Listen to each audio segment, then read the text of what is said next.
Are we live? Are we live for another Yeah. episode of East Meets NILE, aka All Out Sports, where we talk about anything and everything that has happened during the week or anything that's on our mind. I am your boy African King Academy. I'm here with AEKAVIN, aka AN Sports. How are you doing today? I'm good, bro. I'm good, man. We just went live on my channel for the F1 preview. So make sure you guys go check that out if you haven't done so already. Um we are live on both channels. Like I said, make sure you guys get King to 80 subs, man. He is deserving of 80 subs. I say deserving of more than 80 subs, but he's gonna get his 80 subs, man. You man, go subscribe to your channel. Subscribe to his channel. Let's get him to 80. Let's get my channel to 370 as well if you haven't done so, people. So we're live on both channels. Go smash the like on both channels. Hit the likes. Let's get a 15 likes. 15 likes on both channels. Sub to both channels. And yeah, keep it going, guys. Welcome back to AFA Academy and AN Sports. Hundred Back to percent, 100%, hundred back to percent. lives in the space of like half an hour. Oh yeah, definitely, definitely. Oh yeah, big up to Fosi. We Big got up, to big up. Also, with this show, if you have any questions, feel free, or we will yes. answer them to the best of our I think ability it's a as Man well. United fan. I think it's a Man United fan as well. I think it's a Man Yeah. United fan. Oh, that's cold. So yeah, any sports questions you may have, please let us know. Please let us know. But Yep. speaking of Man United, obviously you're on your preseason tour right now. How Mm-hmm. do you think it's going so far? Obviously, you've got your two signings in. Any I other spoke things being already. done with I your spoke club? with the I spoke with the Leeds game already on the last show. The Leeds game was pretty dull, but like I said, we need someone who could put the ball in the back of the net, and that's not Rasmus Højlund. We need a goal scorer. So it's good that we got our two players in, but we need to do more. I'm seeing links to midfielders. I'm seeing links to goalkeepers. Nothing's really been done. We got an offer rejected by Aston Villa for Emi Martinez. That's not good. We need a goalkeeper in, so we need Emi Martinez for a few years. I'll take it. Anyone that's gonna come in and help us with the goalkeeping situation, bro. I'd even take David De Gea back in the 2 year deal right now. I really don't give a shit, bro. As long as Onana's not in net, I really don't care. I need a goalkeeper that's competent that can save, because goalkeepers can last to about 40 plus. That's how strong goalkeepers are. Goalkeepers can last to about a long time, and we've seen it with Van der Sar, we've seen it with Schwarzer, we've seen it with other goalkeepers as well. So listen, goalkeeper, the age is not a worry for me. It's more to do with what we have around him as well. Midfield, that needs to be sorted, but we need midfield balance. Bruno and Casemiro ain't it together. Casemiro and Ugarte could be it, but we need a midfielder that can bring the ball forward. A striker that can score goals, and a backup right wing back. As I always said this, we don't have a backup right wing back. Ahmad and Mazraoui are going out on AFCON, so we need a backup right wing back. I don't want to see Dorgu or Dallo play there, so we need a backup. So yeah, but big up to you, man. I mean, let's get started. United. That's all I have to say about United. Really and truly, Okay, okay. Well, you've been linked with we got a West Ham swap deal. Saturday night in the US. Oh, okay, okay. So you got West Ham Saturday night. You've been also linked with a swap deal in regards to you bringing in uh Watkins and you giving Aston Villa Garnacho. Is that a deal that you'd be interested in? Yes, just want to get Garnacho out of my club, but you could get, but we get profit off of him though. You could profit off Garnacho though. You could profit off Garnacho because Garnacho we bought him from Atletico Madrid in the youth academy, but other than that, there's not really been much like in terms of um. I mean, sorry, not been much. If we can sell him for some money and use that money to go spend it on a goalkeeper or a backup or a backup left winger or whatever it is, yeah, midfielder, I'm taking it. I need to sell Anthony, Malacia, Sancho as well. Rashford, if he does well at Barca, go and fulfill his dreams or whatever it is. Get the money for Rashford, rebuild this club. Should have taken the money for Bruno Fernandes, but listen, at the end of the day, I'm just I just want my club to move forward, And these owners ain't it. Let's just be real. These owners ain't it. These owners ain't it. So listen, that's on my part. That's what I'd say on my part in terms of United, and in terms of obviously what we need to bring in and what we have. But yeah, the goalkeeper, I would take it for sure. Swap deal. Okay. Okay. So you said you're playing West Ham on Saturday. Oh, what time is that? Midnight UK. Midnight UK. Okay. So what are you looking for your team in terms of that game? What are you trying to see from your squad in terms of the way they play, how they move forward? Link up. I want to see how these guys link up with each other. Preseason is all about testing the waters and see how the tactics are going to work. So I want to see Cunha and Mbeumo link up with each other. I want to see Xerxes. I want to see players that can. I want to see Dorgu. I thought Dorgu was good against against Leeds. So I want to see Aiden Heaven, Tom Heaton in goal. So yeah, I mean, there's a lot of players I still want to see. Euro, So yeah, I mean, I can't really complain at some of the young players that Toby Collier is also. So there's still a lot of the players I want gone, and I hope we can get them gone soon. So I want to see. I just want to see some of these players thrown under the bus. I want to see the players that we don't need thrown under the bus. Make them feel unwanted, because we need to get them out. 100%. Pattern of play. I want to see a pattern of play, and I want to see us win the game. Score some goals. Sorry. No, yeah, that makes sense. You want to see your team win. Yep. I'll come to things and the things I have some knowledge about. Okay, so you're not big. What are you into outside of Formula One? Any other sports? Where you from, bro? Where you from? Let me know. Where you from? Because I think I've asked you this before. I don't really remember where you're from. I think you're from the US. I think you're from the US, if I'm not mistaken. Yeah. Big up to you, bro. Big up to you, man. Big up to Fosie. Let us know what sports you're into outside of Formula One. Yeah. I'll definitely bring. Oh, from India. Oh, India. Okay, cool. India, nice. India. Okay, cool. You think India will win in cricket? You think that's India a will good beat? question. You think India can get the win against England still? I hope so. Still a chance, but you never know. I mean, if they lose today, then they've lost. Well, if they lose this test, they've lost overall, haven't they? Because Yeah, they're one down. They're down at the moment by over 150. But to be fair, 150 is good enough to get it within a whole day. It's easy to get within a whole day. Yeah. If you can bowl England out tomorrow, in a few within the first few balls, we should be okay. Yeah. Should be okay. Oh, you don't really watch cricket? Fair enough. Oh, you don't watch cricket? Okay, fair enough. I watch football, but only the competition like UCL, Euros, World Yeah. Cup. Okay, so the bigger competitions. Fair enough.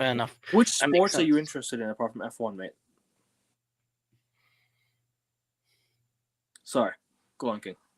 But yeah, I feel like when it comes to the cricket, it's gonna be difficult for India to get back. I think they went 300 and something all out, so be interesting to see how the next couple of days go. But to be fair to you, sorry to interrupt you, bro. Yeah, but there's still a second round of games to go. There's still like a second innings to go, so it's not done yet. Oh yeah, definitely. It's not done, but you only have a certain amount of time, really. Yeah. They've already finished the third day, so if they don't bowl out England quickly, like you said, then it's going to be a long one. And then they have to run up then they have to also catch them up and then run up the high score. runs. Yeah, set up a high score.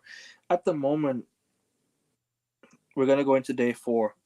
We're going to day 4 tomorrow, so it's gonna be interesting to see. Yeah, it's a run against time, really, to get the wickets, and then see where you go from there.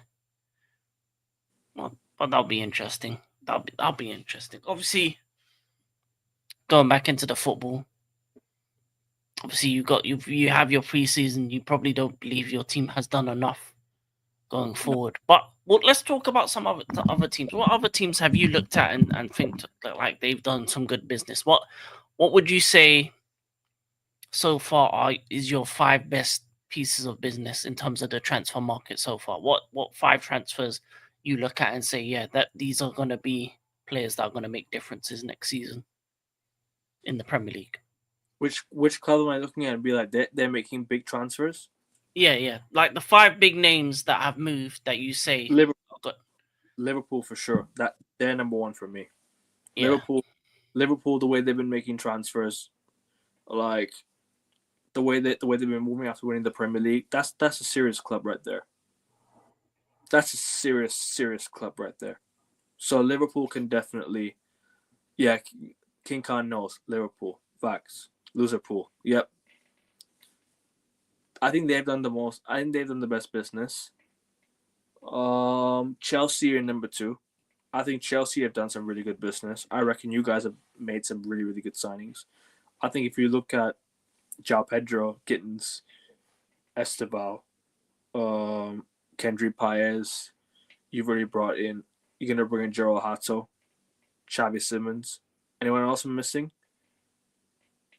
Liam Delap as well. Liam Delap. So you've got a good squad. All that's missing for you guys right now, it's a top quality goalkeeper. And I think Chelsea are set.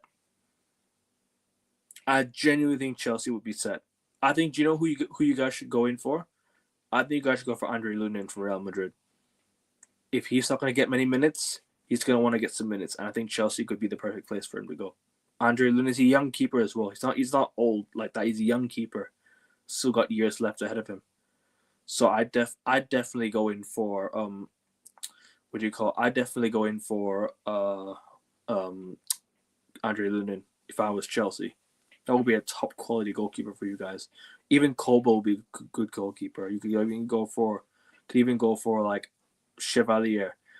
Both of us are in need for goalkeepers, really. I think we both are the worst goalkeepers in the league. So yeah. Yeah. It's strange Liverpool spending so hugely, didn't see this much. The reason why is they haven't spent for a couple of years, and they do this every 4 to 5 years. FSG just open up the checkbook. They can spend 400 million without being out of PSR, and they have sellable assets. So winning the league might help them as well, because the money coming in after winning the league as well might help them. Plus the Champions League money that they got. Yeah. Qualifying Champions League, I mean, winning the Premier League gets you a lot of money, TV deals. I'm sure so many Liverpool fans watched that league title, so they must have got so much revenue from that. Yeah, and they didn't spend a penny last summer. They spent only 30 million on Chiesa, and don't forget they have Mamadashvili as backup keeper as well. So if Alisson does end up leaving, he's going to be the first choice keeper. They sold Kelleher already. If they can get in, if these guys end up signing, if these guys end up making Mamadashvili the number one choice goalkeeper, oh my days, bro! Liverpool are in. And Frimpong, they've got and they've already got Connor Bradley as backup. Imagine they never sold Trent. Imagine they never sold Trent. They would have rather kept him, but he wanted to go. He was on a free. I'm just saying, just imagine a world where Liverpool have Trent in this team. It's over for the rest of the league. It's over. I'm sorry. Like I just can't wrap my head around how Liverpool are just, all of a sudden become so serious. Like winning the Premier League has really changed the mind of people. When you start winning, your mindset starts changing. Your standards start rising. Fans of Man United, when we were winning, we always kept our standards high. City fans' standards are high. Chelsea fans' standards are high. You guys, because you know why? Because we win. When you win stuff, the standards start rising. Starts to rise. Liverpool's fan standards will start to rise now. They're going to want to go for the Champions League next year. That's the goal. They're building to win the Champions League now. Forget just the Prem. They're willing to win the champs. If they get that Champions League title, you know what it is, bro? I'm going to say something controversial. If Slot wins the Champions League next year, he is already better than Jurgen Klopp. Already. because he's doing No, this. Because you know no, I why? wouldn't He's say doing that. this. He's doing this in a shorter space of time. But He's already. he had a better starting point. But you could also look at the squad that he's building. But He's you already have Van Dijk, you already have Salah, you already have true, elite but you're winning. players in your But team. they're winning this with Van Dijk, who's aging, Salah, who's aging. But they're still top quality. They're still No, they're probably still some top of the best quality, in the sure. league. Like, look at But what Salah did last year. He nearly went 20-20. how long? So Sorry, to interrupt you, bro. How long did it take Klopp to win the league? Was it like 4 years, 5 years, 4 yeah, years, 4 or 5 years to win the 4 league. But years? when he started, he had scrubs. The team Won that the. he was left with, they were absolutely terrible. I'd maybe go as far as to say he could be up there already. Who? Sorry, what was I saying? Hold on. I'd say Slot. If Slot could win as many as Klopp already in the space at the time, as I was saying, I think. Yeah, but it was a different situation. Klopp started with a worse team. He had to. To be honest, Slot has to thank Klopp for the team that he built, because then he can just tweak it and add pieces to it. How good is the lap though? Really? I mean, he's all right. He's all right. He had a good solid season with Ipswich, 12 goals in the Premier League. So, and he's our backup striker to João Pedro. So off the bench for the most part, and he'll play the League Cup, FA Cup game. So he'll be a decent signing. The disaster is we finished 15th and lost the final to the bottomless Spurs. Yet we only have 2 signings for preseason. Yeah, that is poor. That is poor. That's why most United fans, well, the real United fans, are upset because the club isn't doing enough. Ineos isn't doing enough. The Glazers aren't doing enough. You tell him, King Khan, bro. I've been calling this out on multiple streams with Rasta and multiple shows with the Real King as well. Yeah, I'm sure you've heard of him, the United fan. Not you, King. You've been on a show with him before. I'm talking about King Khan. I'm sure you'd have heard of him as well. The other King that I was talking about, the United fan that I was talking about. Me and him have been calling it out time and time again. So listen, the manager's not got much time, in my opinion. 10 games to show me that you can do it. 10 games, otherwise. they will spend 130 million. Isaac spent 120 million, 78 million to take it. Yeah, they got the money to. Listen, when you're frivolous with your money for years. So for years they didn't spend. So their PSR is good. So now they can splash the cash, and they're doing it from a position of strength, which they haven't done in the Premier League era. So it's something different. Usually when they spend, it's when they've been a bit poor, or they've used like Coutinho money to get your Van Dijks, your Allisons, players like that. But now they're doing it from a position of strength. So it's different. It's different. And even after they get Isaac, they can get Rodrigo as well and still be okay. Facts. No, he won the Premier League. He isn't. No, he won the Prem. Won the Prem. Got nowhere near as much so much money Yep. spent. Yeah, he never did. Yep. And this is why Slot, if Slot wins the Champions League next year, in my opinion, he's already up there with Jurgen Klopp. He's already better.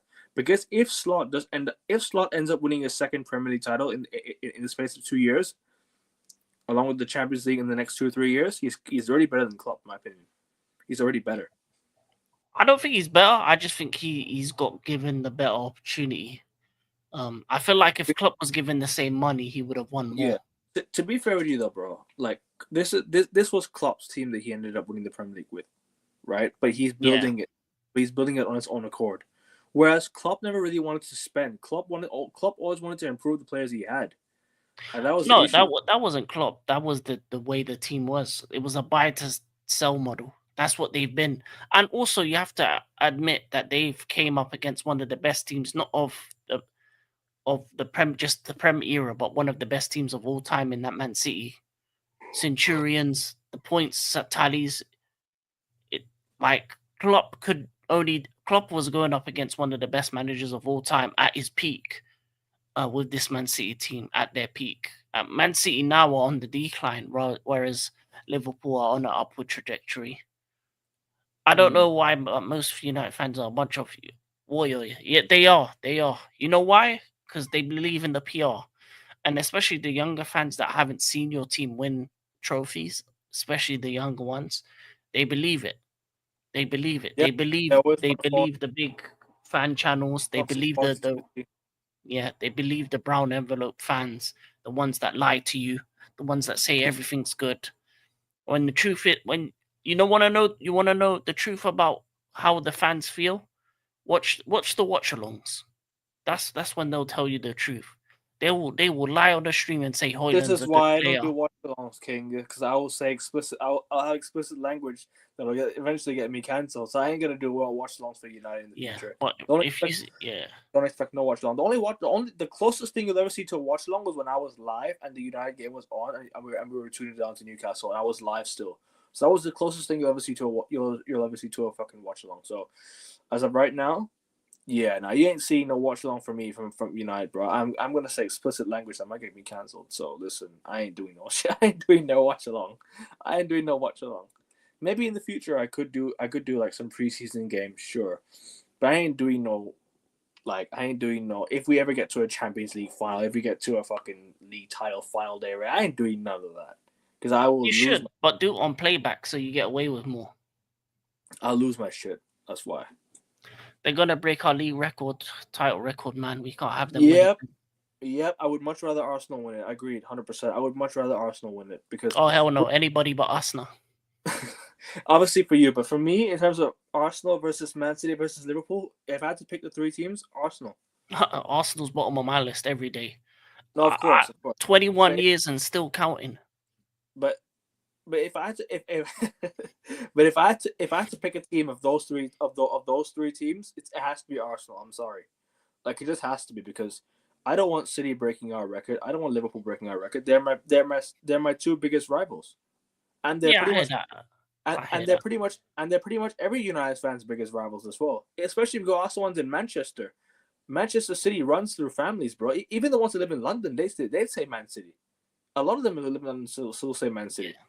Because Man City have hurt us, bro, in today's day. They've hurt us. Yeah. So listen, it's for me if I had to rank my rivalry, it's gonna be Liverpool number 1, City number 2, Leeds number 3. Don't forget Leeds are there as well. Yeah, Leeds are my number 3. Yeah, hope they get relegated this year. Yeah.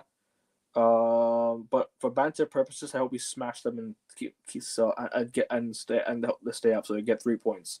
That's what I want. Because fuck Leeds, I hope we get. I'm confident of us getting 3 points against them all day, every day. I always am. I always will be. Yeah, screw them. I'm sure you are as well. Yeah. 4, Arsenal. 5, this might shock you, Barcelona. No, I Barcelona. understand it. I don't like them either. Bro, forget the Real Madrid bias towards myself. Sorry to interrupt you, bro. Forget the Real Madrid bias towards. Forget my Real Madrid bias. Even as a United fan, I hate Barcelona. I hate them, bro. Especially what they've done.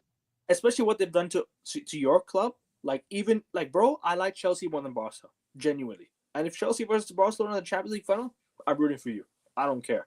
I ain't rooting for Barcelona. I'm rooting for you. I'll root for you in the Champions League final over Barcelona. I ain't fucking rooting for Barcelona. You mad?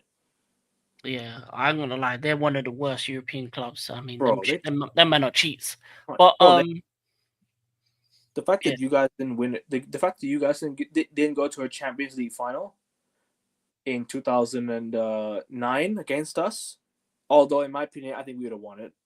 No offense. No, we would have got our revenge. It would have because it was back to back. Nah, because it was the following year. We battered you in so many of those games, bro. But we would have got our revenge. We're built different. Dude, I will say this though, bro. Chelsea fans call us lucky, yeah, for that Champions League final. Let me tell you, your goal though, the goal that you scored was lucky as well, because it ricocheted off of Ferdinand and Van der Sar, bro. So but if Drogba was there, it would have been shut down. Drogba was a difference maker. He's the king. He's the king of all finals. Would Drogba have taken the penalty instead of John Terry? Yeah, he would. That was his penalty, and he would have scored it. Actually, Drogba could have taken it before. Drogba could have taken it before John Terry. It might have been in a different order. Because Terry was the fifth penalty. It would have been But then, but then Drogba. again, I can go back on Ronaldo. If Ronaldo did miss the penalty, then I could But go back on that one as well. he would have still missed, but Drogba wouldn't have. Nah, because Drogba's built different. Because if Ronaldo had gone to the right hand side, he was scoring. Czech went the right way. Yeah, but Czech was one of the best. Like in terms of he studied penalties. You saw what he did against Bayern. I know. And yeah, I think that's why Drogba taking the last penalty against Bayern was so poetic, because that's what should have happened in 08 for us. But he got sent off. Van der Sar should have saved Ashley Cole's penalty and Lampard's penalty as well. Yeah. It's when it comes to finals, it's small margins. Fine margins, agreed. But this is why United deserved it at the end, because we came out clutch. We came out clutch. We scored that goal before you guys did, and people say Ronaldo did nothing in that final. But without Ronaldo's goal, we lose that game, bro. So people can't say Ronaldo did nothing. Yeah. Ronaldo was cooking on the left hand side, by the way. Yeah, he was cooking the Chelsea defenders on the left hand side. So listen, I ain't trying to hear no. We didn't deserve it. We deserved it. Champions League, we deserved it. We deserved to win it. Chelsea would have deserved it too, but. In my opinion, it's penalties. It goes either way. Obviously, if Drogba was there, we would have won. But it is what it is. Sorry to interrupt you again, bro. That Giggs chance at the last minute that was blocked off the line by, was it John Terry? Mm-hmm. Blocked off the line by John Terry? Yeah, nah. Giggs could have scored that if it wasn't for John Terry on the line. That'd have gone in if John Terry wasn't there. So fine margins, bro. We had chances. You had chances. At the end of the day, none of us took them. It was decided by penalty, and United ended up penalty. So and unfortunately, Drogba got sent off at extra time. Could have been a different story, but it is what it is. That's history. Real Madrid fans don't accept one season of finishing. So yeah, of course, that's what Ancelotti's gone. The changes they made, they made some things, bro. And bro, they stacked Rafa Benitez within 15 games into the season, bro. They didn't take no bullshit, and they appointed Zinedine Zidane, and guess what happened? They ended up destroying the league. Not the league. They won the double the next year. They won the Champions League 3 in a row. If we get Watkins, how much of an upgrade? How good is it? Amazing the couple of years that he needs. Can we get up? You can get a good 2-3 years out of him, and he's way better than both your strikers at the moment. Agreed. He's 10 times the striker of Rasmus, and Xerxes more of a 10/false 9 type striker. So he'd get, if you have him plus Mbeumo and Cunha, that's about 40 to 50 goals combined in the Prem with other teams. So if they can work together, that's a successful partnership. I would get Ollie Watkins, but at the same time, I know we can go for better. We should, but listen, Ollie Watkins would be a good choice. I'll still take Ollie Watkins. He's the best option in the market for the price you would go for. Plus, the only other options are Sesko, who looks like he's going to Newcastle. Isaac's going to Liverpool. Isak.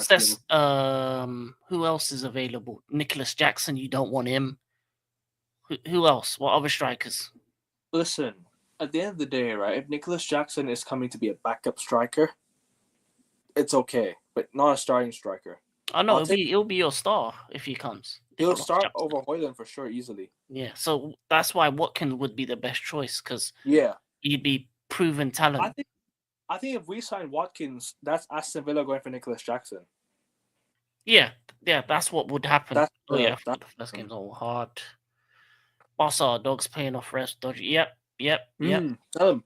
And also, bro, I just need to say this as well, right? If United would have sold Bruno Fernandes, use that money to go and sign. I know people are gonna be like, oh, we probably won't get Isak, yeah. But if we had sold Bruno Fernandes, the money we could have used was to go get Isak. Yeah. I don't think Isak would have come to you because you don't have Champions League football. Unfortunately, that's why the game against Tottenham was so. I can also say we should have, if we had won the Europa League, sold Bruno Fernandes for 100 million, get Isak in, right, and Theo Hernandez, Turkey, and beat other clubs to signings. We could have beaten João Pedro as well. You'd have got Liam Delap if you won Champions League. I wouldn't have minded Liam Delap now. Looking at it, I wouldn't have minded him now. But even João Pedro would have taken him, bro. This is what I'm trying to say. We're too slow. Gyökeres would have joined us if we had Champions League. Yeah, that would have happened, definitely. That would have definitely happened. So all those signings plus rebuild the club and regroup again with Champions League football, United would be on the way up with the players we have. So Yeah. that's just what it is, bro. United failed to do what we wanted to, what we should have done, and so Bruno Fernandes. But this fan base will latch onto everything this club has. Will latch onto everyone and He hide needs to behind. be. He needs to be moved because your midfield won't improve unless you get rid of him. We should have sold him a long time ago, bro. I'll be honest with you. We should have sold him a long time ago. And I ain't even joking about this. No, We should have. not long time ago. I just think now he's part like it's. Listen, if you were playing him in one of the 10 roles, then I would have said, yeah, keep him. You ain't getting 100. You ain't getting 100 million for a 31-year-old ever again. That's just my. But as an 8, I don't think he's gonna be in an 8 in this system. Does not work. If it was a three-man midfield, right. If it was a three-man midfield and there was a DM, then it would work at least, because then you could actually separate him. He could be like the 10-ish. Then you have an 8 and a 6. That would make sense. But as an in this 2-man midfield system, he's just gonna be a liability for the most part. People talking about Sesko, he's young, only 13 goals in the mighty Bundesliga. The thing is, Sesko needs a couple more years of seasoning. I don't think he's ready for the big move. And United is one of those places where it can gobble you up and spit you out. It's one of the most. It is probably outside of maybe Madrid and Barca. It is the hardest club to go to because the expectations are of such a level that it can eat you inside. The fans are gonna be on your neck. Yeah. The media is going to talk about you every little mistake you make, especially English media. So I don't think for young players it's not a good place to go. United, personally, Agreed. You need to have some seasoning before you go to United. But to be fair with you though, the young players we have right now look a lot better than what we had, because I can't lie. I think Jason Wilcox coming in has really helped our academy. Our under-18s won the Premier League last year. Not this past season, but the year before. Our under-18s won the Premier League. So listen, I can only say, do you know what? At least our academy is looking a lot better than before. Our academy is looking on the way up now. So that's the only positive I have about the football club. The academy is looking. Yeah, your academy players that are actually from within your club, like especially the 92 era and what you have now, those will get used to the United way, or being within United and understanding what it is to be. But when I'm talking about youngsters from other leagues coming to United, especially when you're a player that's going to go to a new country, new language, new lifestyle, it's not the best place to go for young players. What can Isaac fix with that? Well, out an extra midfield. Ericsson was old and gone. Casemiro can't run. Bruno is a 10, but isn't an 8. Yeah, see, that's the thing. Yeah. I agree with you, Kevin. 100 million was easy money. He's shit as an 8. Yeah, he's terrible as an 8. It's probably hard that those two, because the clubs is performing like shit in the media and everyone else hates us.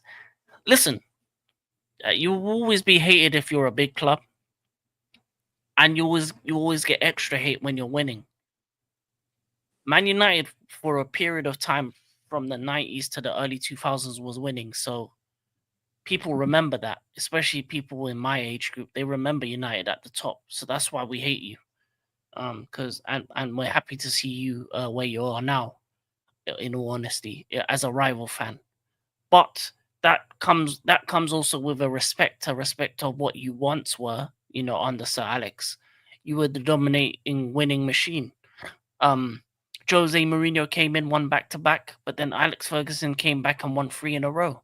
So that was the levels that United were at back then. Facts.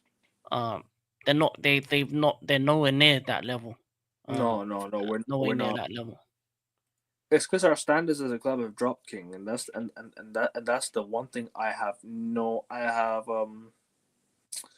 and that's the single biggest issue is the fans that have aligned with the standards of the football club now, and they've aligned with the owner standards that we have to get top 4 to make everything better, when it's not really.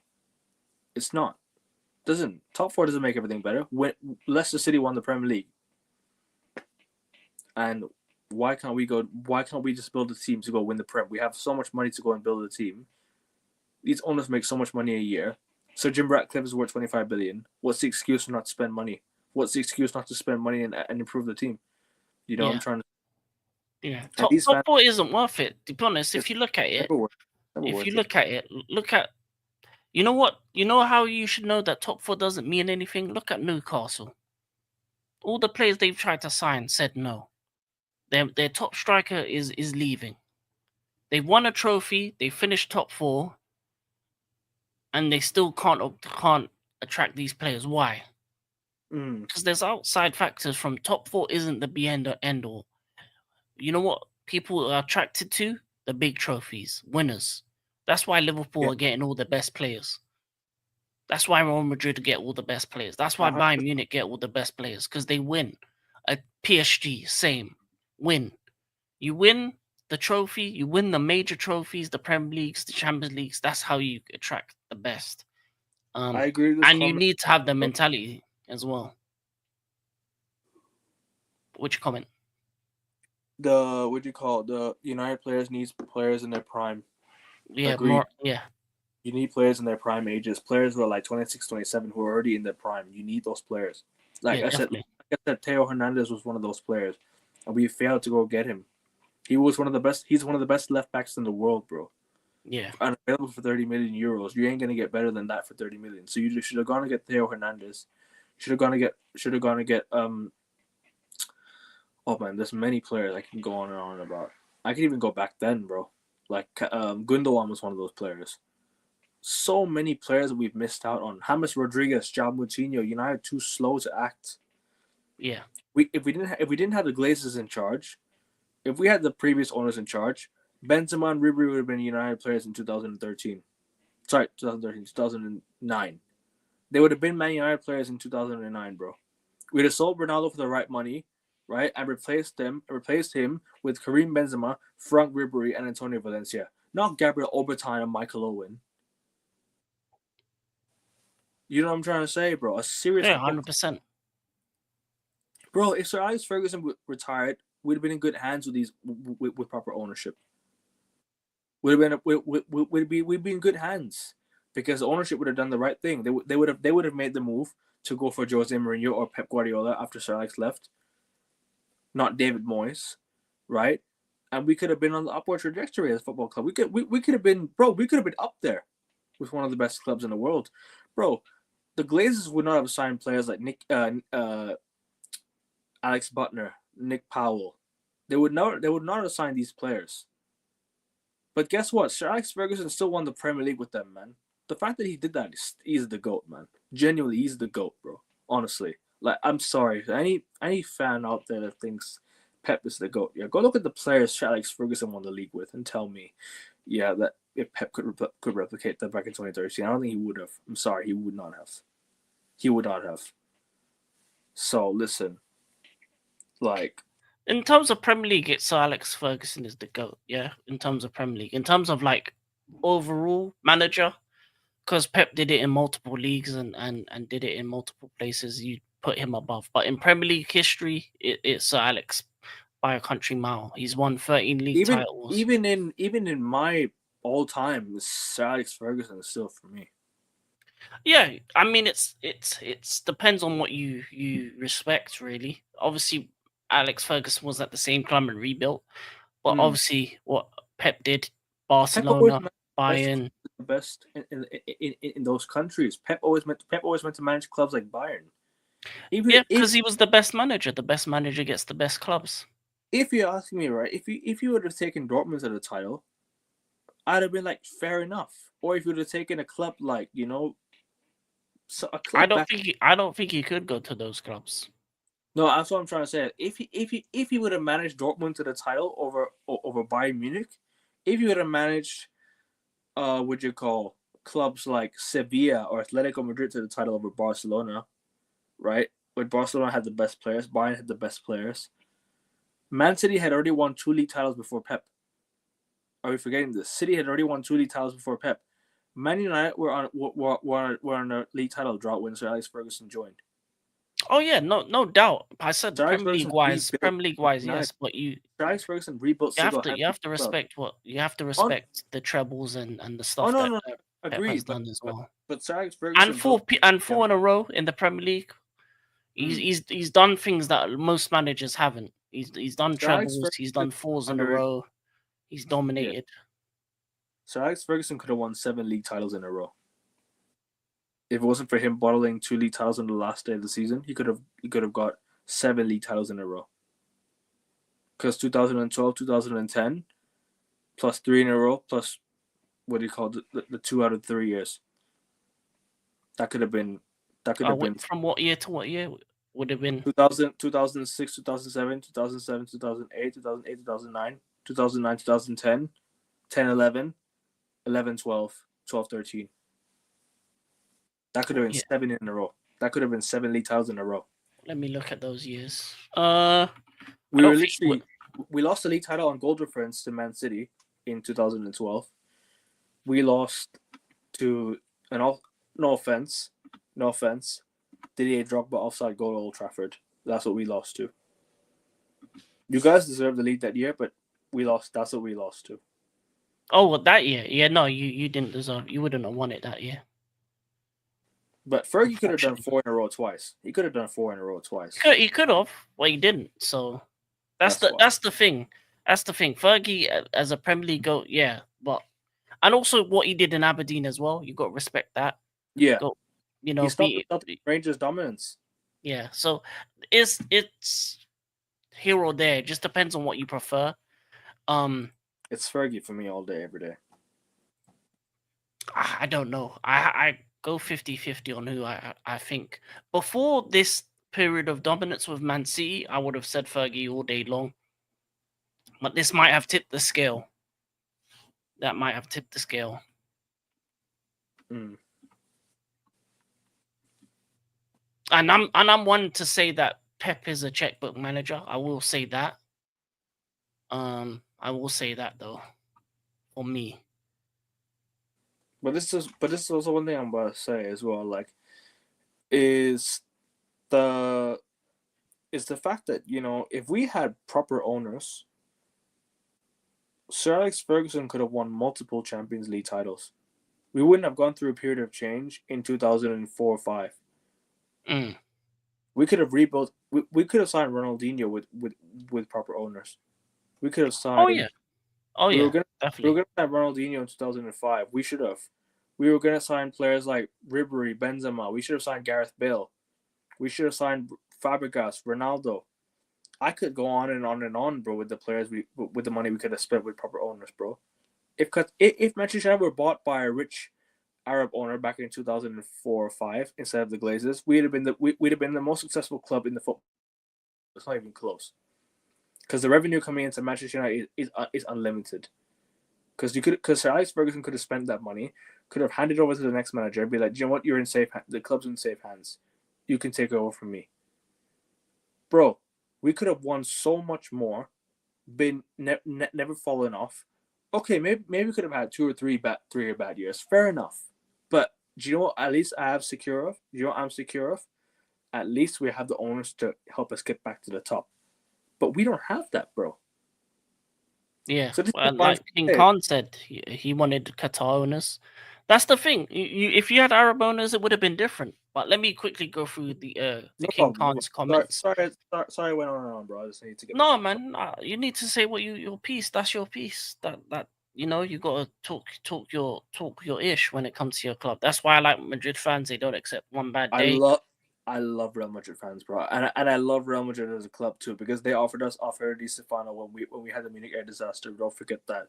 They helped us a lot as well as a club. You know, Real Madrid. Much love. I love Real Madrid. You have no money, lying leeches. Alex has done it times with stack squads, and we clubs like Aberdeen, Pep. Barca or Real Madrid? Sorry. Barca or Real Madrid? Who do you like more? Real Madrid, obviously, right? What for me? Yeah. That's not a question. It's Madrid every time. Thank you. Come on, it's a disgrace. But Barcelona UEFA has loan. screwed me. The only thing I liked about Barcelona was Ronaldinho, but once they let him go, it was over. The love affair for Barcelona was over once Ronaldinho left. And So big up Ronaldinho, I R10. I don't like Arsenal that much as well, but they also robbed Arsenal in that 2006 final. Oh yeah, it was it was a disgrace. It was a disgrace that Arsenal didn't lose by more. Yeah, hold that. Champions League having a club. Yep, no Champions Leagues. Big O's. No, Fair. they should have won that year. They should have won that year. Yeah, They should have. 100%, 100%. Alex wasn't nervous. He was pure in the aura about how he's rubbing. Yeah, man. Yeah, he was pure. 11, 13 Prem titles. Yeah, man. He was Prem dominant. He was there before City had their money era. It was United. It was United up until obviously. It was United and Chelsea. No. We didn't have it. We didn't have it. We had a period of trophies, but we weren't dominant. It was our era was 1990s till 2000 and till 2010s. You guys dominated 2010s in England. Then City took over 2020s, and now it'll be Liverpool. No, we never dominated. We just had trophies here or there. I'm not saying you dominated England, but in terms of the most successful club in England. Oh yeah, since 2000 it was you guys. We have. That's what I meant. That's what I meant. I don't mean league titles. I meant in general. It was you guys. It was you guys in the 2010s. It was us in the 2000. It was us in the 1990. It was us in the 1990s till 2010s, and then you guys took over that, and then City came in, and then City came along, and then I would say Liverpool as well. Liverpool will start a little bit City and Liverpool mix now because it was United and Arsenal in the 1990s, and it was. I'd say Arsenal in the early 2000s as well, but United then took over in the late 2000 till 2010, and then you guys took over the 2010 era in England in terms from 2005 to 2011 was the Chelsea United era. Exactly when Josie was there, because yeah, we won 2, then you won the next 3, but there was years where it was just close. Yeah, agreed. Because it could have gone either way, those 3. Because there was the year that you won the Champions League, 08, then the back-to-back could have been back-to-back finals, 2009. This is why I respect Chelsea, man, because you guys have the elite level standards of winning, and we competed for titles whilst maintaining our standards. Yeah. We competed for elite titles together, man. I used to enjoy those days. Those were the best days of football, man. Trust me. I would do anything to go back and watch that again. And trust me, I loved that, man. I loved that. Elite players on each team. If only it wasn't for Didier Drogba being offside at Old Trafford. Because you know what happened? You know what's funny, bro? We beat Man City 1-0 at the Etihad. By the way, that Paul Scholes winner, still to this day, is my favorite Manchester Derby goal. That Paul Scholes 1-0 win at the Etihad is still my favorite Manchester Derby goal. Right? The last kick of the game. Paul Scholes last minute headed to win the game at Eastlands. The United fans away end, crazy. And Chelsea lost to Spurs on the exact same day, 2-1. That title race was, bro, people don't want to talk about the 2010 title race enough. They need to go back and watch it. Even though we lost, I was like, do you know what? My first season of watching football, what a season. What a season, bro. We won the League Cup that year. What a season. Yeah, I would go back, even if we didn't win the league, I would go back and watch that season over and over again. I don't care. That was prime Man United and prime Chelsea, bro. Both of our squads were elite. And I wouldn't change that for the world, bro. Or I wouldn't change that for the world, man. Sorry, bro, go on. Oh yeah. That's the season we did the cup double. Yeah. And then the season before that is the season that we could have got to the Champions League final. Yeah. And won the FA Cup. So it was a crazy period of time. Everton, bro, so who won the FA Cup the year before? Was it Chelsea that beat Everton 2-1 in the final? Yeah, I think 2009. Because Portsmouth won it the year before. Portsmouth won it the year in 2000. Because bro, had we beaten Portsmouth, we could have won the quad. We could have won the FA Cup, bro. We could have won the treble that year. Which year? 08, 09. Wait, yeah, we should have won 2007, 2008, bro.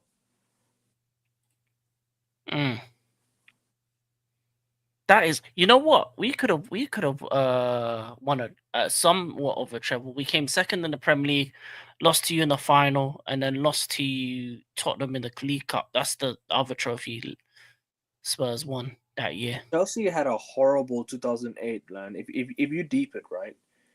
Chelsea had a horrible, I'm not saying you guys had a bad season, but you guys lost the Community Shield to us, the Premier League title to us, the Champions League final to us, the League Cup final to Spurs. Yeah, that was a bad season. Just in the year itself, that's a bad season. FA Cup, Portsmouth won it, right? Did you guys make the semifinals? FA Cup 6th round, we went out early. To who? Let me check. Don't tell me it's Portsmouth. I reckon it's some random ass team that we went out to.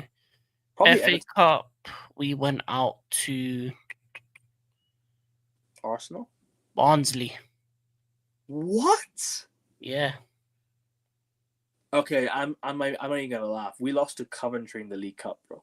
Yeah, Barnsley in the quarters. We lost to Coventry in the League Cup at Old Trafford that year. Yeah. It was a bad year. We should have won the quad. If you deep it, we should have won the quad. We should have won the quad that year. So, damn. Yeah, you know what's mad? The year after the Arsenal did the Invincible, we should have done it as well. You guys went 13 games without conceding a goal, didn't you? Yeah. And the only game we lost was to a Fugazi penalty from Anelka. What was it? Sorry, 13 games without conceding a goal? Or what was it? Sorry, what was it again? You won. You didn't go 13 games without conceding a goal. That was us in 2009.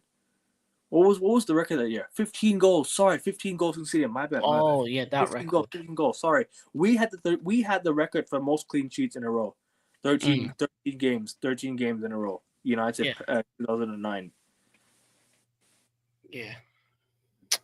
You know what? It's mad. The season, we could have gone unbeaten the season after Arsenal did. It wasn't for Man City. Trust me, bro. We bottled so much, but we won so much. Yeah. We bottled yet we won so much.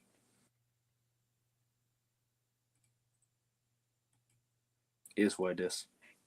Yeah. Smash the likes, people, if you're enjoying this conversation, man. Smash the likes, hit subscribe if you haven't done so already. Yeah, those years we could have won a lot more. Those years we could have won more. And the leagues was more competitive. Prime Arsenal, Chelsea 2000. Man City's a big good level who spent like them. Yeah, that's the thing. I would agree that Sir Alex was able to beat some of the other great managers in Wenger and Mourinho come back against Mourinho. That's what I'm saying, Kevin. I don't blame Amrabat. So I can see a way for United to get winning the Prem again with these owners, but they won't leave. FFs, fuck's sake, and Jim only just got here. I'll be honest, Jim, Ineos is just as bad.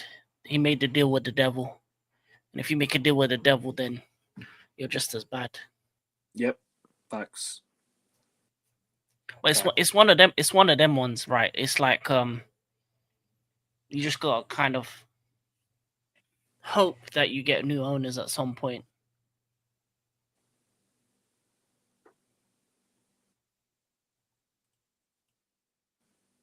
I forgot to turn on subscribers mode.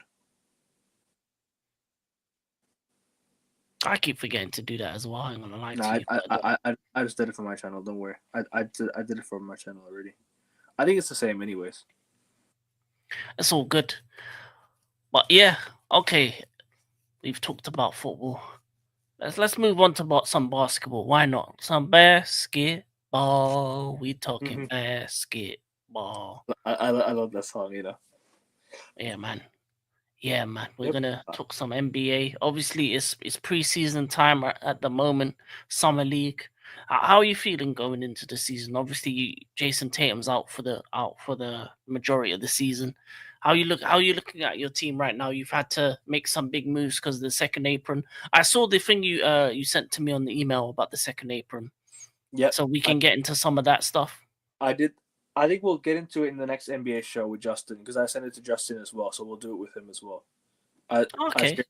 Can you just get onto the surface of it of why you feel the second apron it has kind of let your team down because obviously you had to move on Drew Holiday and look, Porzingis. eventually we'd have to move from Drew Holiday anyways. Eventually, but not this soon because I think Drew Holiday was still a solid piece to the Celtics.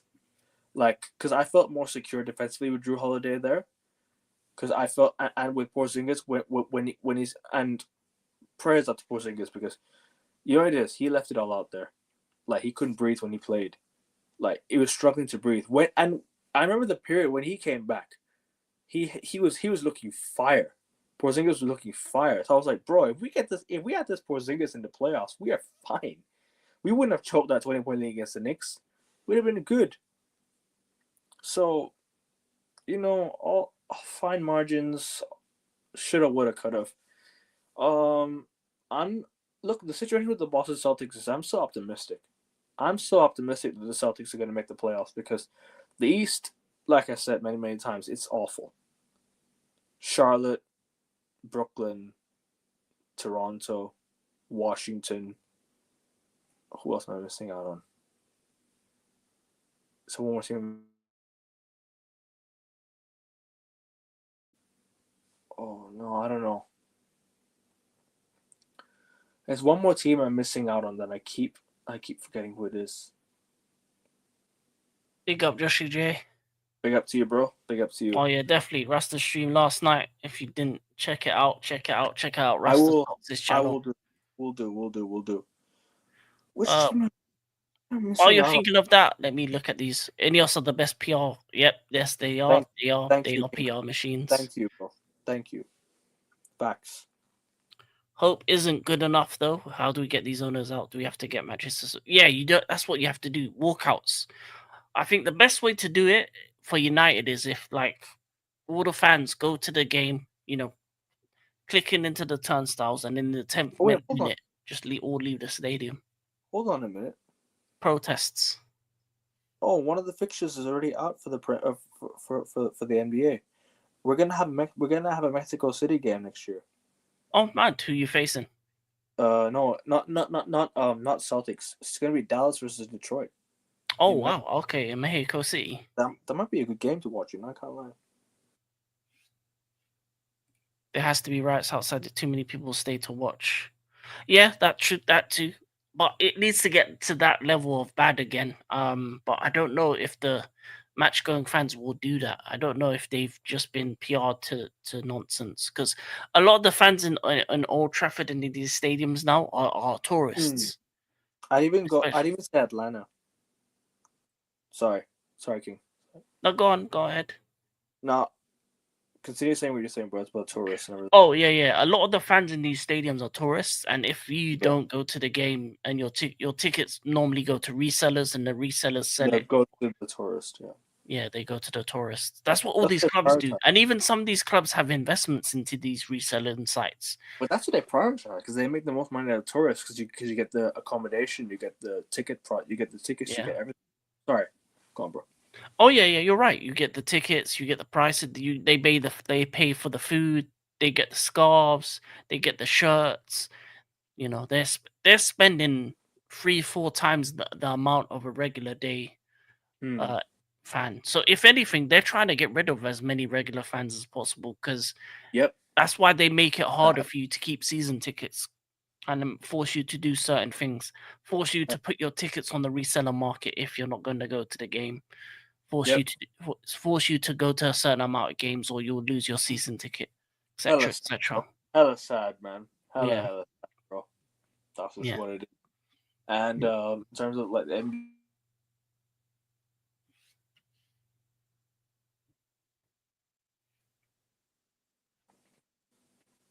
you're frozen for a second. Unless you want to move on to that. Unless you want to continue your point, and then I can move on back to NBA. They don't need to be match going kind of inside, but our process will be outside the stadium area. It'll be really poor. Oh yeah, if you lock off a game again, then that would make sense. But we'll see. We'll move on. Go ahead, NBA. You said the East is weak. It is. I think Celtics and Sixers are making playoffs. I think the teams that might miss out: Atlanta, Toronto, Brooklyn, Washington. Which one more team am I missing? Charlotte. You think so? Charlotte. I think Toronto might have a chance to get play in. Charlotte, no matter what they do, bro, they always seem to not improve. They have LaMelo Ball lurking around, right? They're not building around him properly. Yeah, They're not building around him properly. So they need to listen to his dad. Bring Jello and Leandro. Bring all the Ball brothers, Leangelo, Leangelo. LeVar, and LaMelo, and then you Yeah, bring in, and then and who was that guy that they drafted last year again? I forgot his name. Not Scoot. It was another one. Miller. yeah. What, Brandon Miller? Brandon Miller. Yeah, thank you, Brandon Miller. Yep. So they're gonna build around him, bro. They're not improving, Charlotte. They're not improving Yeah, anything. So, like I said, the East. If this was the West, if the Boston Celtics were in the West, bro, I'd say tank all day, every day. Because I'm looking at this team like, yeah, the West is too stacked. I think because the fact that we're in the East, and the fact that Tatum could still come back next season, God knows if he's fit or not. If he could come back, because apparently he's no longer wearing the boot now, so there's a chance that he can come back. If he can come back, right, the Celtics can still make a deep run in the playoffs. Like we don't need to have home court to make a deep run in the playoffs. If you steal one game on the road, you can defend home court 2 games. That's good already. If you steal one game on the road, that's already advantage to you because you got two home games to defend, and then you go back on the road and then come back home again potentially. So you're good. So like I said, if the Celtics can I'm not saying I don't think bringing Tatum back in is good this year, but let's just say he does become fit, right? Let's just say he gets fit this year. Then I'm already looking at competing again. yeah, but it depends on who you get in the first round as well. Because let's say, for example, you're in the top 6, and you get like a Knicks, Cleveland, or you get Orlando Magic, and they're healthier than you. That's actually that's actually a good thing, you know, if we get the Knicks, because the thing is on the road, we won our game on the road. If you can steal one on the road and go back home, you can defend home court. But they're one of the more clutch teams as well, though. With the Celtics decided to just choke those 2 games because I don't know, they decided to just keep chucking up threes. If the Celtics decide to change things up, I think we'll be okay. It's gonna be different. It's gonna be difficult for you next season. I think next season should be a season of gelling together. Obviously, you've got the new guy Anthony Simons. You've changed up your team, so it's gonna be a different style that you have to play. It's about adapting. I have a dream. And you got the youth guys. Ivica Zubac from the Clippers. Please. Nah, I don't think the Clippers are gonna pull it out of the bag, please. Brad Stevens. He's one of the best games in the league for a reason. He can do it. Nah, that's not happening. There's certain players that don't get, like, unless you're Dallas, because they're fools. Certain man ain't getting moved. I don't know your thoughts on the second apron, bro, because I've given my thoughts on the second apron. I will present it to you guys in the next show. I've done a research. If you haven't heard about it, I read it. I read it. It was really good. Good stuff. No, I'm talking about the chat. People in the chat. I did some research on the second apron, CBA second apron. I did a research, filled it in 1 page. I tried to make sure it's 1 page. I said, nah, I'm gonna do everything I can to make it 1 page only. But I did like a 1 page research on CBA. I took notes. I did whatever I could was best to understand what it was, and I still don't know why it's implemented in today's NBA. Look at the Golden State Warriors trying to keep their players every single year. I'm not trying to say it's a bad thing. I actually like that. You keep your championship core together. Cleveland kept their championship core together. Who else kept their championship core together? I can go on and on. Miami Heat. You know what I mean, bro? Yeah. Celtics had 1 more year with their championship core, and then decided to change it up. Look, Drew Holiday was the one player I was like, please do not trade. But Porzingis, I was okay with only because of his health concerns and everything. But Drew Holiday was one guy I was like, please do not move him on. I was like, why can't you just take a pay cut to stay? You know, so yeah, man. I'm just tired of this NBA CBA, bro. I really am. Like, Adam Silver is doing his absolute best to try and ruin this league. Bro, imagine this with the Sixers, bro. You'd be upset to trade, and you'd be upset to trade your players. Even if Drew Holiday is what 30, 34, 35. No, I don't care. It was still so crucial to us. I would have loved him for at least one more year. Yeah, of course you would, but I feel like for me the second April you have to look at it on two aspects. Aspect of as a fan and aspect of it as a money thing. As a fan, it just depends what you like.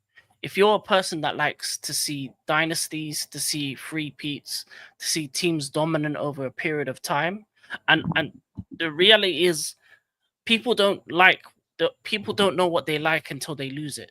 Because a lot of people started to hate seeing Golden State versus Cleveland year after year after year. But now that's what they want. Or do you want to see different teams win the title every year? Because that's what we're getting. For the last 5, 6 years, you've got different teams winning the title, but So they've all had the same kind of style in terms of how they've built their team. They built it so that they try and spend as least money as possible based around rookie contracts, based around building from the ground up. And then that's how you make the best teams. And then you make big moves when needed. So it depends on, as a fan, it depends on what you like. Do you like the dynasty effect where you see a team, as I said, go multiple years, or do you want to see different teams each time? I think for fans, Celtics should have. I think they want to see dynasties more often because I feel like this new system has reduced the amount of people that watch the game, and I Yeah, think the second April is one of many problems that I have with NBA. One, the games don't start on time. Two, there's too many adverts. Three, it takes too long for the game to play over a period of time. I'm in the UK, so a game starts at 1 and finishes like at 3 or 4. It's too long. The games are too long. For me, they need to find ways to reduce the amount of time a game should take. I shouldn't be there here for hours on hours watching the same silly adverts again and again just to watch the NBA. typical, typical king, typical, bro. Yeah, I need to watch the games here, and I had to wait for so long for the games to start. I'm like Adam Silver, man. If I swear to God, bro, I wish this guy never became GM. I genuinely wish this guy never became GM. He's actually one of the worst things that happened to the NBA. it's not. No, I wouldn't say that. I don't think it's his fault. I think it's the television companies. One, they overload it with ads. Two, they take too long, and three, the teams themselves. Some of these acts that they put on at halftime or in the breaks, trash. These are absolute boring. I'm here to watch basketball. I'm not here to watch someone juggling, someone doing the splits, someone like the dance is cool because yeah, that's I some don't good stuff. I don't mind that Chinese lady that puts the spoon on that No, I that, didn't care. I that's didn't care. talent. That is I don't that care. is I did not pay. I did not pay NBA Live Pass to watch that trash. mm, I'm sorry. For me personally, I'm here to watch basketball and dances. That's about it. If the only halftime show should be the dancers doing their thing, go and kill and Cavs, and go Lakers, and all that, and then and start the game again. and kids from organizations playing basketball against each other. That's Oh fair. yeah, yeah. The kids, or when they do the shots for 10 bags or whatever, or Yeah. the free throw races. Cool. Why why is the what do you call the half court shot thing not at half times? It's always in the third quarter. Yeah, I don't understand, bro. And yeah. like So for those real. kind of stuff, cool. But the other stuff that they have, and some of the games are all right, but my God, it's long watching basketball. Hella It is long, bro. too long.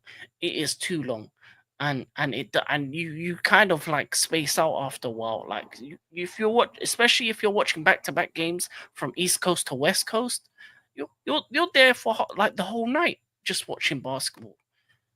And if it and these finals were so boring that it wasn't even worth staying up for Agreed. the finals. So when it's Agreed. two teams that are not interesting in any way, because OKC and let's be honest, OKC and Indiana Pacers aren't interesting. Bro, it should have been us, man.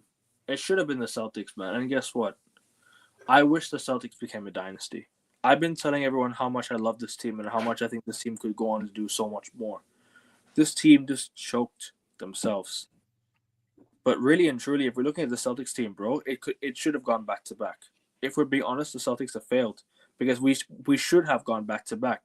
In my opinion, we should have. We definitely needed to go back to back to build a dynasty. I reckon the Celtics team, if let's obviously I can't say this now, but if Drew Holiday was about 31 years old and Porzingis was healthy, this team was doing a three-peat.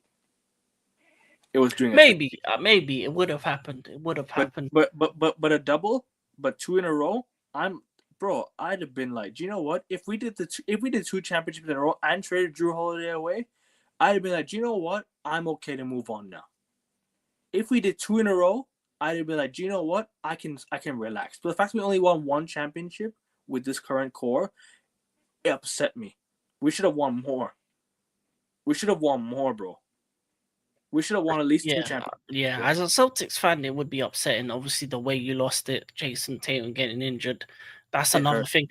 That's another thing that they need to do. Reduce the amount of games, because and if you're going to do an NBA Cup tournament, have other teams from, as I said, around the world be a part of the Cup. So it's at least it's a Cup tournament that people will be interested in, because it's not entertaining. If anything, no one cares for it, and you're not gonna add new fans to it unless you start adding EuroLeague teams, Chinese teams, Taiwanese teams, and that to it to make it much more of an interesting affair. That would make more sense, because then you're adding different eyes and different teams, and you're adding fan bases, and you're probably going to different atmospheres. If you look at the EuroLeague atmosphere, imagine you have an NBA team versus a EuroLeague team, and Monkey. No one retains in the NBA anymore. They don't. Because they can't keep their current roster, and that's the biggest issue. They're not allowed to keep their current roster because of this bullshit CBA rule. Yeah, Golden State was able to retain. Why? Because they could keep their core. Because the CBA rule has been implemented. Thanks a lot, Grant Williams and CJ McCollum. Right? If you hadn't implemented it, we could have kept Drew Holiday by the end of this year.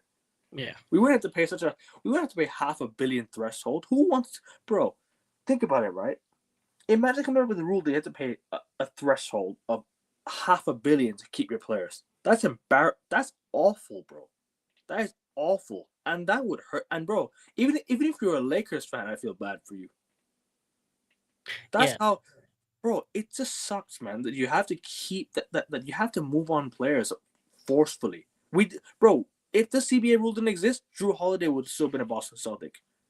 I'm not even joking. He'd have still been a Boston Celtic. Yeah, it would have. But that's the thing. That's the other side of the rule when it comes to the business side, right? The money side. For me, in terms of financial, it hasn't worked. Financially, it hasn't worked because, one, I feel like you kind of put every team with one hand behind their back when it comes to building their squad. 2, I don't think these playoffs have been as interesting, and I don't even think your year of playoffs was interesting. I think ever since they've added these new rules, the playoffs has become less and less interesting. Less people watch it. I think basketball has gone down in viewership because there is no continuity. It's because the little old Los Angeles Lakers ain't doing well. That's why. No, it's not that. No, it's nothing to do with Lakers. What I'm saying is continuity is when you have a team that you can support multiple years, with slight changes to the roster. You can have one player be at 5 different teams over a 5-year span. The NBA from 5 years ago to now is completely different because of these rules. Because they have to move players on. They only can afford to pay 2 big players, and the rest of them have to be on less money. So if you're a third guy who is a all-star talent, or you're the main guy who is about to get the big bag, most teams aren't paying the big bag. They ain't paying the supermax. They're saying no. We're gonna trade him. The thing is, though, we won't. Sorry to interrupt you. We weren't paying a supermax to anyone, though. No, but that's what's happened to like Dallas. That's why Luca got traded because they didn't want to spend that much money on him. That's why he got moved. That's why eventually even for the Celtics they may have to move on a Jason Tatum at some point, or even move on a Jalen Brown just because of the amount of money that they'll be on. Yeah, Because some of these teams don't want to pay the money. That's why I feel like certain teams have to move on stars that they don't want to yeah, move on because they don't want to get over those thresholds. Because yeah, every time these guys do it, have another accolade, whether it be all first team, all star, MVP, etc., the money you have to pay that person increases, meaning you get closer and closer to that second apron. So OKC eventually they're gonna have to move some of their guys on. They're not gonna be yeah. able to keep these people around. And that's the problem with as you said, the second apron on the business side is no continuity in the team. You can't buy a jersey of a player that you don't know is going to be there next year. Mm, I Uh, hear. you there's Dallas people right now with the Luka jersey. They can't even wear it no more. They can't even wear it no more. I hear you, bro. You get a Phoenix Suns KD jersey, you can't wear that. And the players have too much power in how they move Kyrie for as well. Boston. Yeah, they have too much power as well because all they have to do is not play, complain, like Jimmy Butler. Jimmy Butler forced to move. Oh, I got a Jimmy Butler Miami Heat jersey, and I got to throw it away. Like, it's not worth it for fans anymore. It's not Agreed, worth it. bro. This is You can't even say, oh, this is the guy I want to follow, because you don't know if he's gonna be here in 2-3 years time. agreed. Spot on, And bro. even if it's a superstar, even Yeah. if it's a superstar. Sorry, I cut in. Sorry, I cut in. By the way. No, go ahead. Go ahead. No, no. Add to I the was point. saying you're making a point earlier, and I interrupted. So you can finish all that first. I'll make my point. No, I'm finished. Go ahead. Bring up the next comment, please. The next comment on the. I don't agree with this hunger mentality thing because a lot of these young G's follow Kobe Bryant. A lot of the young players in today follow Kobe Bryant's legacy, follow Kobe Bryant's way of winning. I don't agree about the hunger mentality. It's not the same. I think it's still there. But the only problem is we can't afford to keep players no more. That's where the hunger goes because these people know that their place in the team is in jeopardy. This is why I'm so pissed off at Shams, bro. And this is why I might sound like I'm making excuses, right? But why would Shams come out and say, "Oh, the Celtics players are not safe before the playoffs start"? Why don't you keep this up until the end of the season? It's none of your business to come out and say before the playoffs, "Oh, Celtics players are some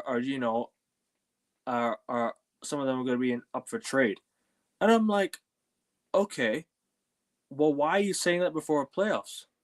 Before the playoffs, why don't you say it after the playoffs? Keep your mouth shut until the off season, bro. You know what I mean? We don't need to hear this before the playoffs starts. I don't want to hear this this bullshit. So yeah, Sham should have just closed his mouth. And I don't know, man. I'm just at the end of the day, I'm not making excuses as to why we lost. That's not why we lost, but I'm just trying to say that players will start to feel like, oh, my place is in jeopardy. You know, you then talk about their futures. They start to feel in jeopardy. They start to feel like, oh, I no longer belong here. So you feel worried that you could be gone. So I don't like this as well, bro. It makes players feel like they're not wanted. It makes players feel that they're useless. This is why Yeah, this is why when Drew Holiday got traded, I felt like crap. I felt so sorry for him, bro. He didn't want to be traded. Bro, you could tell he didn't want to be traded. He didn't want to be traded. You know? So I just yeah, feel sorry for players that are forced to be traded when they don't want to be yeah. traded. It goes both ways. Like Monkey D. Luffy said, players have a lot of power. Like it's in it's an individual sport. Yeah, that's where it comes to. It comes to either the players have so much power to decide where they move next, or they're powerless to be moved because the second apron's come in and it's the an team has to move. individual sport. He meant individual sport. Oh, I'm having issues again.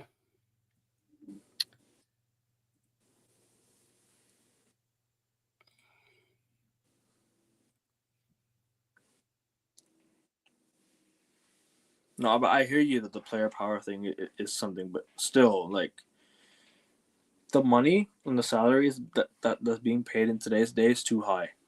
The NBA should set a cap limit for a salary to be made, and this is why Dallas was forced to trade Luka Doncic, because they didn't want to pay the salary. So why doesn't the NBA set a salary cap?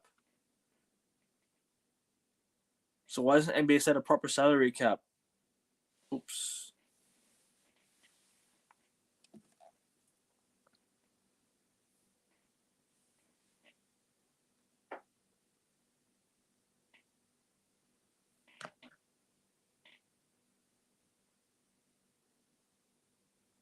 Hold on, guys.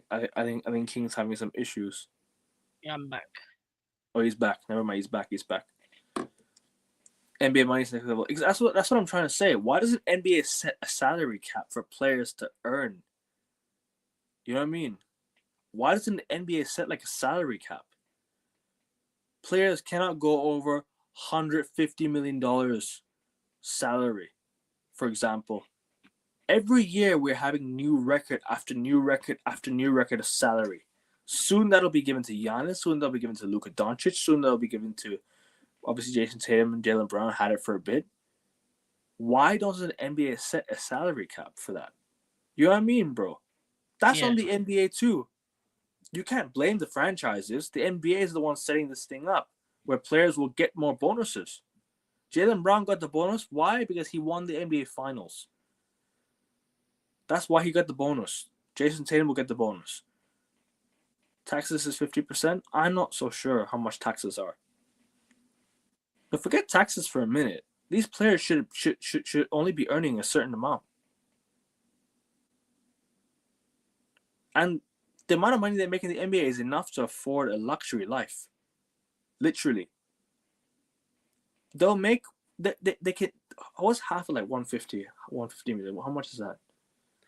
But you also have to realize that they have in a bargaining agreement that they earn a certain amount of the revenue. So their wages dictate what the revenue is as well. So I think their wages are dictated by the revenue. That's why it goes up each year and year. But I just think the caps of it is the problem. Is the caps are too low for these teams to be sustainable for a long period of time. Yeah. I hear it. 75 million. Okay. So 75 million, bro, literally, if they have to pay tax, 50% tax, right?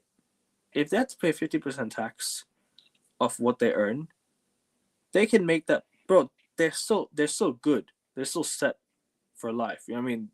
The money they have, 75 million is enough to, afford a rich luxury house, rich luxury life. So players shouldn't be worried too much about tax. If they're making 75 million, that's good enough for them in America.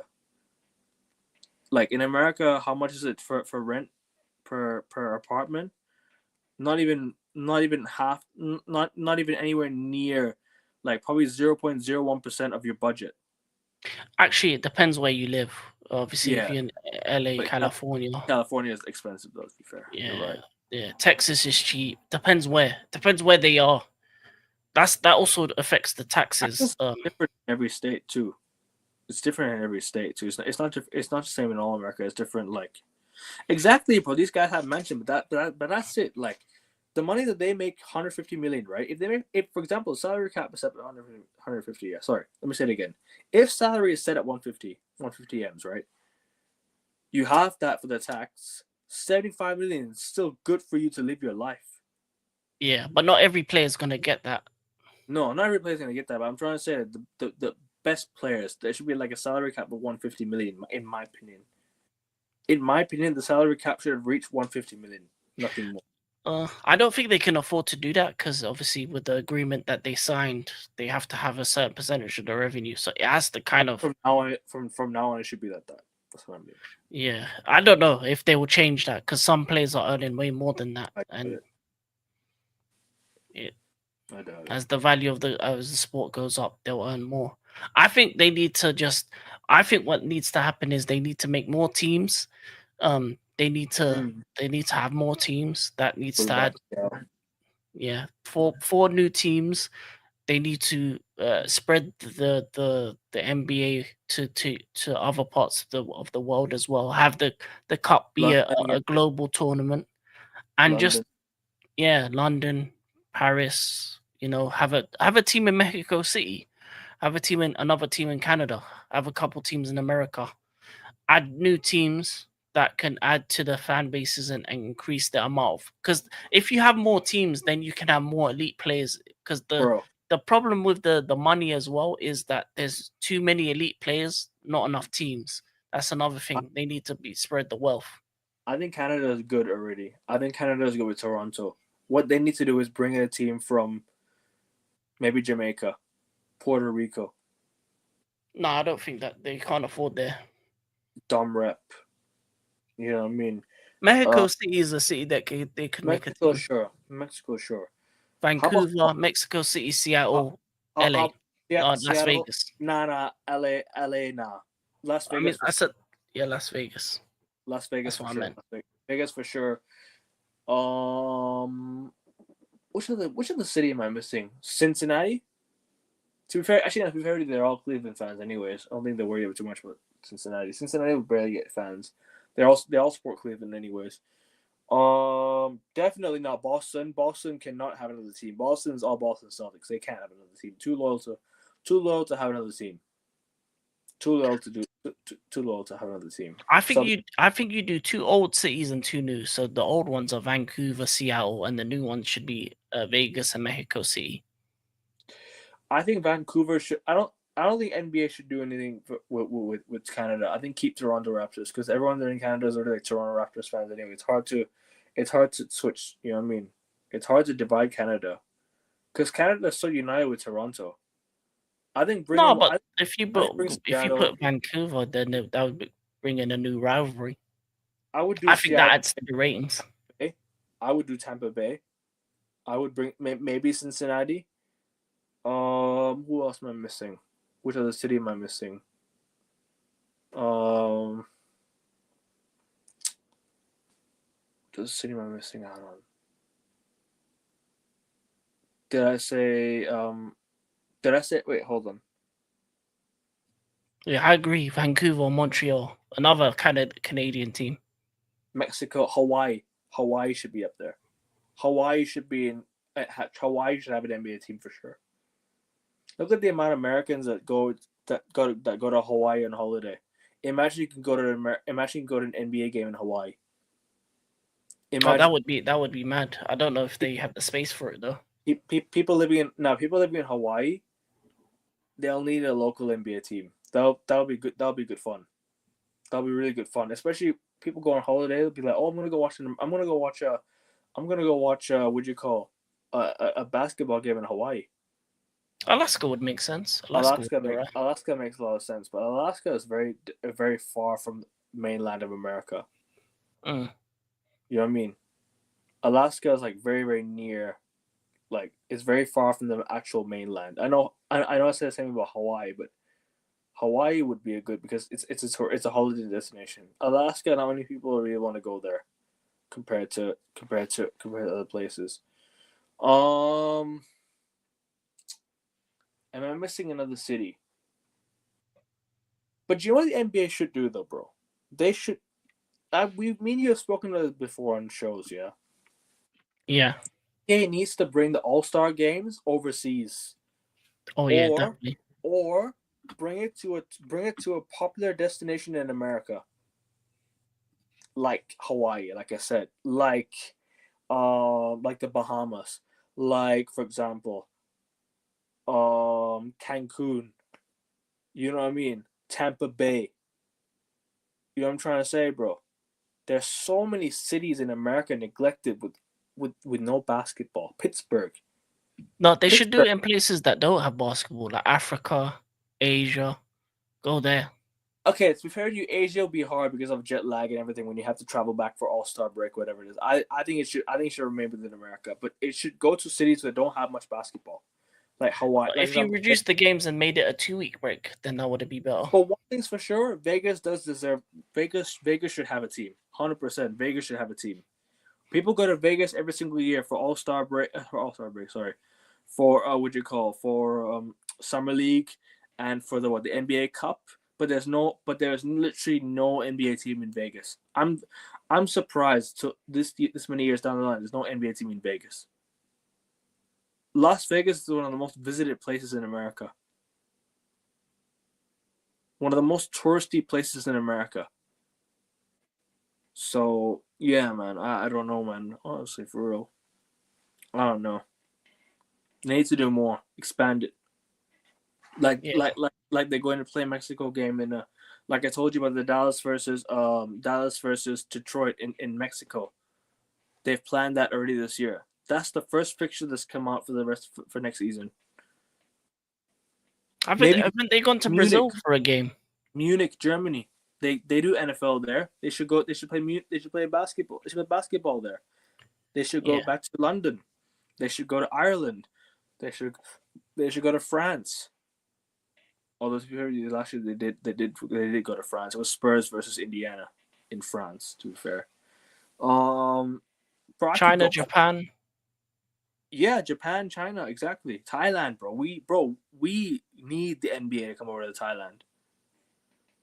We need that, bro. That's what we need. NBA over here. Oh, Dubai. They can go Dubai. Actually, to be fair to you, they already do Abu Dhabi games preseason. They should go Saudi. So I don't know why they haven't gone Saudi yet. I think Saudi. I don't think Saudi is cultural about. I don't think Saudi really likes basketball like that. They like everything over there. They'll I go. think definitely Abu Dhabi, Dubai for sure.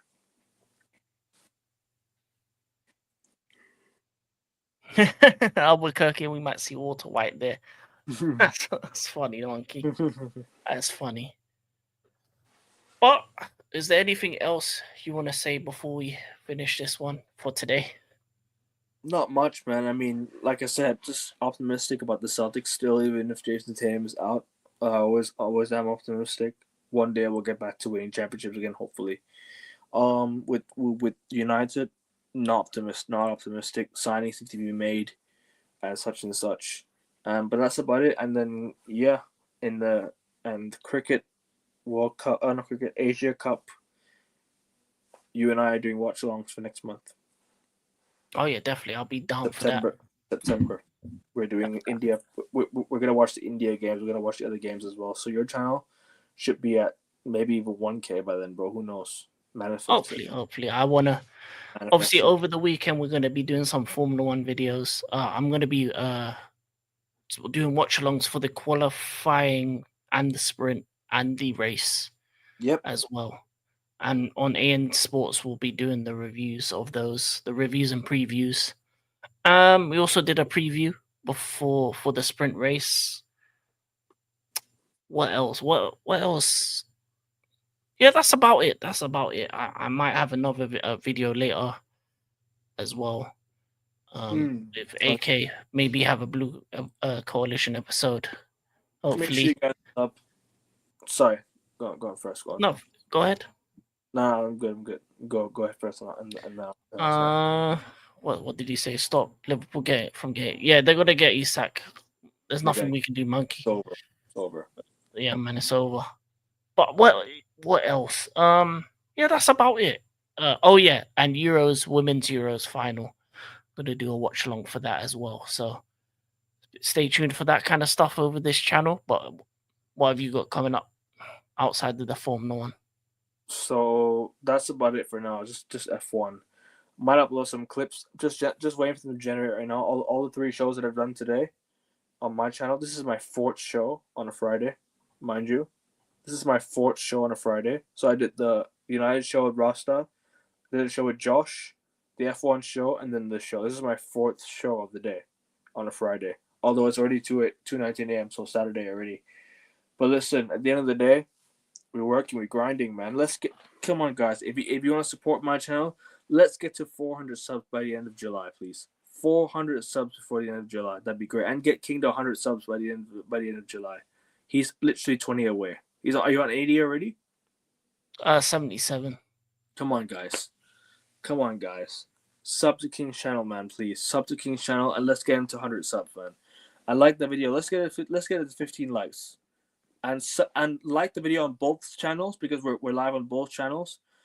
Hit the like button on both channels. Subscribe to both channels, and yeah, back and forth we go, bro. Back and forth we go. Big up to the Tifosi every single time. I'll definitely get you on the show, bro. If you're free, man, just let me know, man. I'll bring you on. But yeah, that's really about it. And then I'll see you tonight for the F1, bro. 100%. Big up to Fosi. Big up Monkey. And big also up King Khan, Mr. Jossie J. Everyone who's joined us for today. I forgot to add. After the United game on Sunday, if I might go live with Rasta after the game, straight after the game. So stay tuned to that as well, people. I haven't done so already. Oh yeah, that'd be cool. That'd be cool. I'll be looking forward to that. Let's get a 370 subs, guys.